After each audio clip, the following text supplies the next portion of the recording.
Ruhonge rwa kuramata mititu bururi-ini KFS no ruthiite nambere na kunyitanira na muingi o ũndũ ũmwe na mathukuru uhandi-ini wa miti itanya inene ari gukinyaniria kioneki kia mutongoria wa bururi gĩa kuhanda miti mbirioni ithano kwa ihinda rĩa miaka 5 yukite.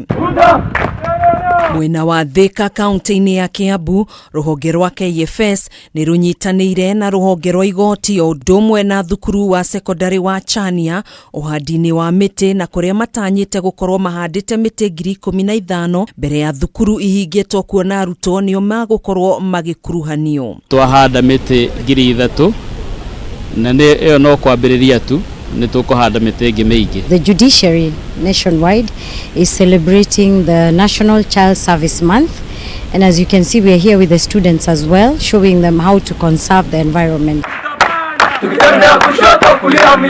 Kugina kwa kaunti-ini ya Merũ, murugamiriri munene ruhonge-ini rwa mititu Alfred Kurgat ni ugite ruhonge ruru ruina miti milioni 3 iri gukorwo ikihandwo ihinda-ini riri mbura irathie na mbere na kura icigo-ini itiganite cia bururi. By the next 1 month, as Kenya Forest Service, we shall be done doing our 300 hectares, both rehabilitation and reforestation.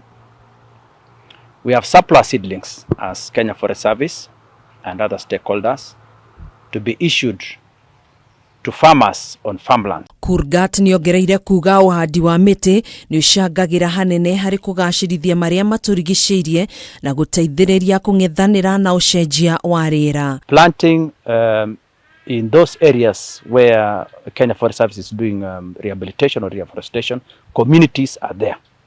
The CFS are the ones doing the planting. We do what we call due diligence by doing site visit to the school. Then we give them technical advice in terms of species and quantity. Kuhana ũguo rĩtana nĩ rĩikĩtio kũrĩ mũingĩ wa bururi rĩa kunyita itemi mĩhang'o-inĩ ĩno ya kuhanda mĩtĩ mĩgũnda-inĩ yao kuona noguo ũrateithĩka.